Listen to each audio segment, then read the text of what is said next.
youth soccer okay. in All this right. country is a disaster.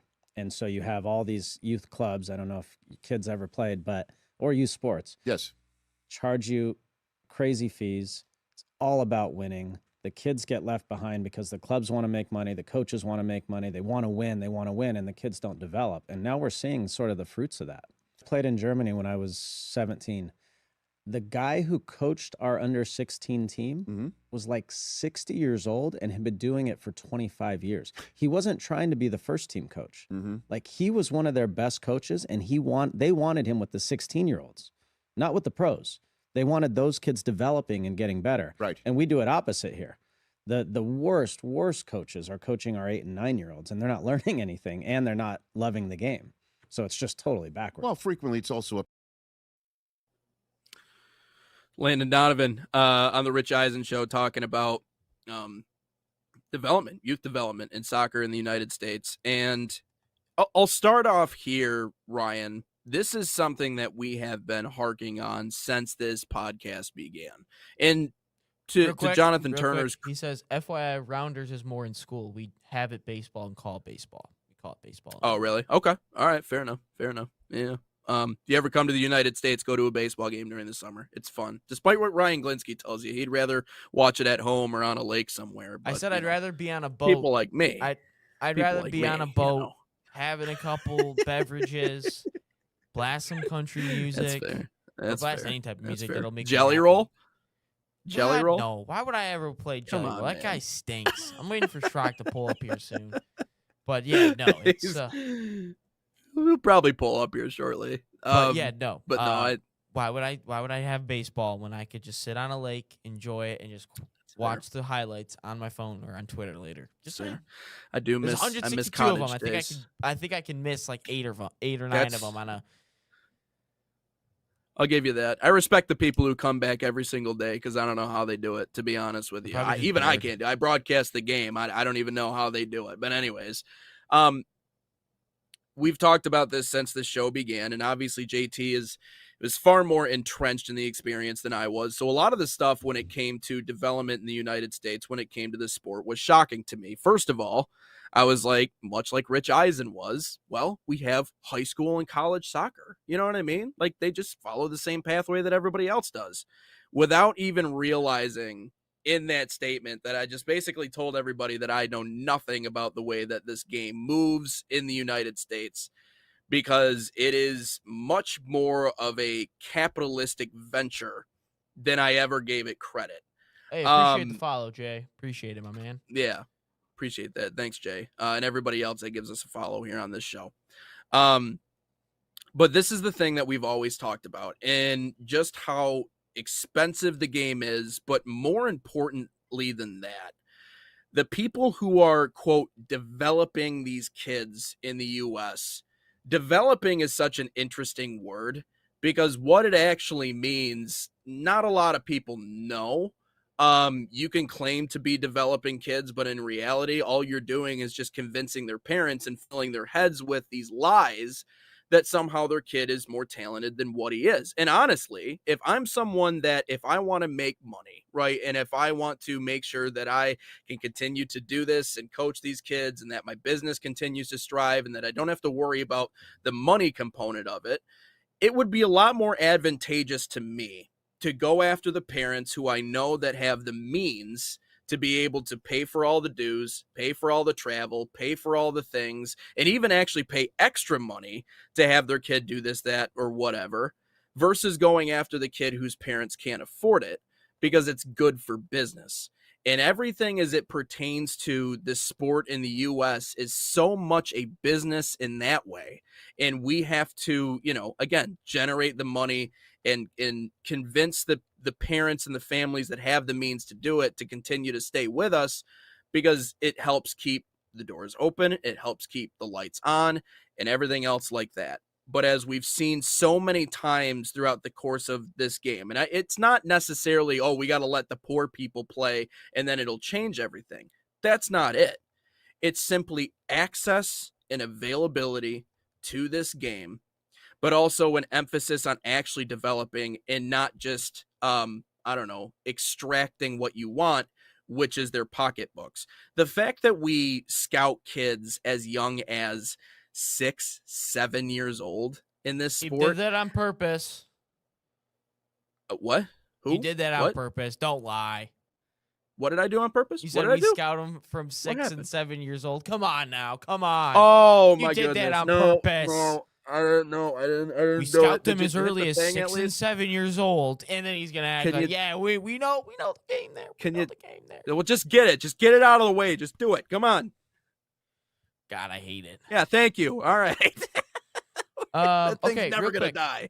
Real quick, again, this is a question for you, Nate, because I have not been a part of the show for as long as you have, obviously. But Jay was asking about, do you have guests come on and talk, like debates or just talking in general? I said we usually have coaches come on the show, but we Yeah. haven't had anyone from the audience come on the show. And I said that'd be a question Yeah. for you because I feel like we have had that in the past before I got here. No, we didn't. We actually joked about having live callers or people call into the show before, but we never had as much of a live audience as we do now. We had a couple of people that were like loyal and would listen every day, but no, we didn't have like people dropping in from time to time, which I think this is the first time that we've had like I think this many people comment this early into the show. So clearly we're moving in the right direction. So Jay was asking, he says, yeah, like if I wanted to come and talk about what you guys are talking about instead of writing or limiting to, I guess we just have to ask John about that. But whatever the technology looks like, I mean, even if we could get like a caller and just do like 3 or 4 minutes or have them, and then we can yell at them and berate them the way they do in sports media here in the US, that'd be great, man. Just start yelling at people. Yeah, no, I guess we have to ask our boss about it. Yeah, boss. Yeah, he'll be in after the show, so we'll ask him for sure. And then again, you follow us on TikTok, and then we'll drop you a follow back. So we'll DM you, I guess, on TikTok. And Trock, by the way, is in the chat. Greetings. He says, I don't like the 6'7" either. I am with you.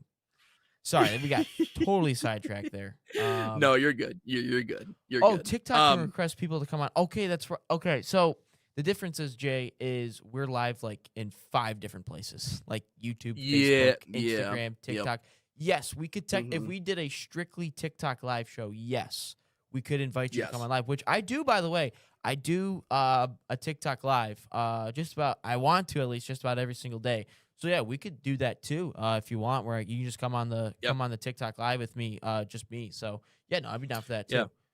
Well, we could do dual TikTok lives. I mean, there's some you can do 2 hosts, and we could do audio setup and everything if we ever wanted to do. I've been watching. Lives.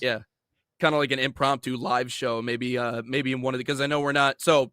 We'll get into this announcement later on, but we're going to have some shows off this week. So maybe that's something we can do in the interim. Just do like an hour on live together and just answer questions and get after it. But no, so anyways, what it seems like to me sometimes, Ryan, it almost seems like predatory in the way that we go about not only recruiting kids, but getting kids into these places and again, getting the most money out of them. Because not only is it only the kids who can afford it, but we're filling these players' heads with lies and false hope way early on when they haven't developed yet. We don't know who they're going to be yet. And the biggest problem to me, Ryan, when it comes to the money component, because everybody complains about money, but unless you actually put it into context, it's really hard to understand why it's such a big deal. Like, okay, you want to call soccer expensive in the U.S., and this is why the most talented players aren't getting exposure. Okay, well, what does that actually mean? Because hockey is expensive, right? I feel like hockey, and more than any other sport in the world, it's like dad played and now I'm playing. Like there's more of that in that sport than any other sport, I feel like, ever. Look at the Chucks, look at the Hughes.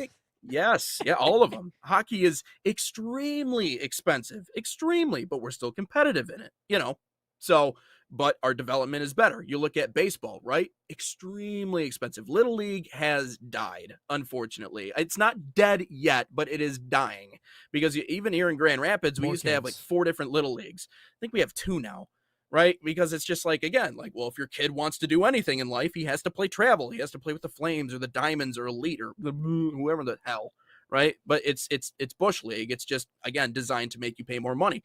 There are a lot of different sports in the US that are very expensive. Soccer, in terms of competitive rates with other sports, I'm sure it's probably comparable to a lot of sports. However, it changes, like you said on our show, when you look across the pond. And I was listening to something a little bit earlier, a couple of days ago, while I was making a drive down to South Bend, and I forget what show it was, but they were talking about how expensive it is to play, let's just say in England. Like, let's just use England as an example. I believe to play an entire year of travel soccer / football in the UK, it's something like what would be the equivalent of like 250 American dollars a year to play an entire year of club Jeez. soccer. I could have 5 kids and pay for all of them to play an entire year of soccer. And by the way, have actual guidance that makes them actually better at the game, more technically sound, more knowledge, more background, more education, more experience. And obviously the cultural thing plays into that a lot. But if you're wondering why more American families can't afford to have their kids play this sport, and some of the best, most talented players in the communities that sometimes are forgotten about, the predominantly Hispanic communities, the inner cities, these places where you are going to find those diamonds and those kids that can really be something to change the overall landscape of male soccer in the United States, simply can't do it because the difference between what it is in certain places like Europe, which is, again, $200 a year. I'm not kidding. I could have a family of 5 and pay for all of them to play a full season. Here in the United States, you want one kid to play, have fun donating plasma and maybe picking up some extra shifts on the weekend as a bartender, because that might be able to pay for the amount of travel that you're doing, because for whatever, God knows whatever reason, you have a freaking tournament in Los Angeles. You know what I mean? Like, what? Why? Like, this, and this is the thing that's going to get me pissed off about this, because not because I have a kid who plays, but because I know people who play. And one of them, she works for the West Michigan Whitecaps. So I work with her during the summers, in baseball. Her name's Leia. Her kids play. And she's like, this is utterly ridiculous. Why are we traveling 3 states away to play a team that's down the damn road? Why? Why are we doing this? Why are we traveling across the country to play freaking like 12U? What the hell are we doing? Like, this needs to be a regional approach. We need to take the extreme amount of money that it costs these families out of the equation. And it's not just about making soccer more available, but if you make it more available and more people become interested, then the popularity of the sport begins to grow. And then maybe, just maybe, that little kid, Nate Wangler, that was playing soccer at 6 years old, maybe at that point, instead of deciding to go play all of the other sports that his heroes played growing up, maybe he'll decide to stick around in soccer because his parents are like, this is so reasonable from a price perspective. Sorry, I'm choking over here. I'm getting so passionate. Maybe they realize, because from a financial perspective, they're like, we can keep him in this sport for as long as we want to keep him in, as long as he loves it. And I didn't say it. I liked it. I mean, I always liked the physicality part of it. I like knocking kids over, which is not, conducive for playing the sport of football, soccer. But that is in my mind, restructuring the whole thing is the only way. Unfortunately, that means you're going to have to tell a lot of really high money making people who have made it a successful career out of convincing these parents to spend all this money that, sorry, you can't do that anymore. But it's going to take the states cracking down and being like, we have to make this more, in USA Soccer saying, we have to make this more of a regional approach to the game. We can no longer operate the way that we are right now, because it's just too much damn money. It's too much money, and you can't compete with the other sports if you're demanding more money or a competitive rate with them. You just simply can't. So I would disagree partially with what some of you are saying. Yes, I have been in tournaments myself where I could have just played the team just 40 minutes from my house, but instead drove to showcases. But I will say this: Most of the sport is pretty regionalized. It really is. Like if you were go to ECNL and academies, it's for the most part it's pretty regionalized. Where you get a little bit out of control is where you kind of where again sometimes in my experience, Yeah. sometimes the parents want to have a trip and they fundraise money and they put money together and they go out Yeah. west, not Iowa Yeah. West, Las Vegas West, and Yeah. that's what my team did. So Yeah. yes, sometimes that is true, but there's been times where I've gone to Ohio and I played teams from Michigan, and that's happened. But for the most part, Yeah. the league is the travel soccer for the most part is pretty regionalized. Like ECNL, MRL, which I don't even know if that's a thing anymore, but MRL when I was playing was the Midwest region, and then eventually, obviously, there gets to a point where you get to finals and you get to like the national finals. Obviously, you have to travel for that because you're playing people from all around the country. Yeah, that happens all the time. But I think with the aspect that it comes down to is of why the sport is so expensive. There's a couple Schrock comments I want to get to in a little bit, which are kind of funny. One of them is about you, Nate. I think it's kind of funny. But again, there's a lot of other costs when it comes to this thing.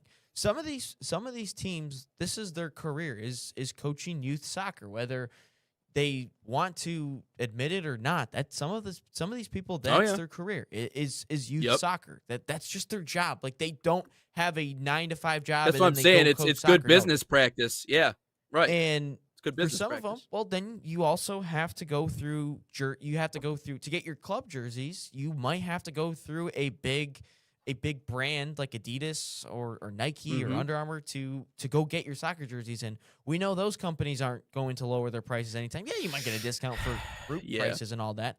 So you got to cover that cost as well. Cleats aren't cheap. Shin guards aren't cheap. Like everything about the sport is super expensive. And it's just about every single sport here in America. Hockey, football, baseball. Everything is so expensive. So, yeah, this is going to happen. In order for the youth game, this is where I think the difference between the youth game and everything else is, I think at a young age, I think people treat this thing as like life or death. Like, dude, it's a 9-year-old, it's a 10-year-old soccer game. It's gonna be okay. When I was coming up playing youth soccer, it was always kind of like for a minute there, it was really all about like how to play the right way, how to develop the right way. Obviously, yeah, you want to win. You're lying to yourself if you don't want to win. Like that's just a lie. We play sports to win stuff and be competitive. But for a while there, when I was like 12, 13, 14, it felt like my club and my coach was pretty good at like, how do we get you guys to play the right way? How do you develop? And that was kind of the case. But then once you get older, obviously it's about like once you get to the 17, the 16, the 18, it's about win. But I also think there is a certain aspect of, it could be certain coaches, it could be certain clubs where it's a win at all costs. And this isn't just a soccer thing either. And that ruins a lot of kids' experience and it ruins a lot of people's, enjoyment of the sport. And that's why some of them get into youth sports is to, we want to win this tournament. We want to win a showcase, this, and post it on Facebook so our friends and family know what the kid's up to. Dude, look, it's at a certain point, yes, winning is awesome. And I enjoy it. And I love winning tournaments when I was 8, 9 years old, 10 years old. But in the grand scheme of things, none of that shit matters. It doesn't matter if you won that cup as an 8-year-old or that tournament as a 10-year-old. What matters is at the end of the day when it really matters, you get into the high school ages, you get into college, you get into academies or pros. That's what truly matters. And I think that there is a certain aspect where kids don't get the enjoyment of the sport. And that's what Landon Donovan talked about is, there isn't an enjoyment with the sports, and we just got to let the kids enjoy themselves. But then again, this is the quotes I wanted to get to. Schrock, Travel Ball has killed it, which I wonder if ESPN will transition to broadcasting Perfect Game Championships instead of the Little League World Series, which will be sad, but could be the reality. That is the key to play where the development is good. That's where Travel Ball tends to kill Little League, but can be similar in the way. And this was in the middle of a Nate rant. Oh boy, it's Nate's turn for a rant. Grabs popcorn. Yep, for sure. It is. It's one of my favorite things to do, man. I love ranting in the morning. I get it all out. So like the rest of the day, I'm like, I'm good. I said my piece. The other thing that I'll say, you know what I think will fix that, Ryan? An actual pyramid. an actually like solid top to bottom pyramid in the United States where we understand what the levels are and what we need to pass through, because when you look at some of the other sports and how they're structured, yeah, you want to win, obviously. But you realize that along the way that development is the most important thing because there is a clear pathway laid out ahead of you, which again is just something we just don't have. That's what's hard because it is the Wild West. And so you can claim that you're the winner of the UPSL and that's the biggest thing in your respective league, but it's I don't know, the pyramid. But the other thing that I wanted to mention is the soccer culture in the United States. People say soft, and I hate the word soft because people throw that word around like, what does that actually mean? Arizona I think is a better soft. That's I can tell you that one for Go Pete. sure. And any Go Ohio Pete. State team, pretty much since Urban Meyer has left, is soft. That too. 3 Pete. Go Pete. No, anyways, let's no, the soft is a weird. I prefer the word pompous, little arrogant, yeah, little full of yourself, little no one can touch me.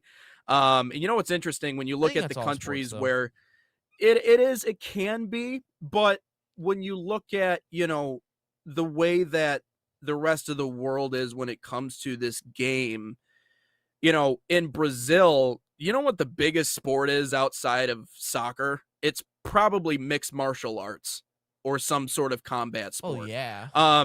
You look at Mexico. I mean, same way. Even in the UK, boxing is a massive thing. These are tough countries, but these are also players that I feel like they don't, the way that they play and the way that they carry themselves on the field, it is tough, it is relentless, but it's also like nothing is ever given to a lot of these players. Like they're just freaking dogs, man. They're just street fighters the way that they're just intense, and it's just you see it in the way that they play, and you see it in the way that they're supported, and you see it like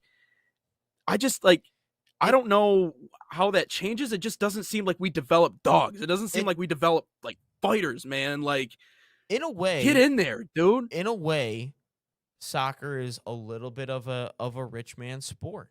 Especially it is. The US. You're right. Like obviously there's some players that come from, not great backgrounds, but if we were to look at Christian Pulisic, I mean, he grew up pretty fine. Gio Reyna's dad played for such a long time. Yep. Berhalter, obviously his dad played for a long time, so he's fine there. But that's not to say Gio Reyna.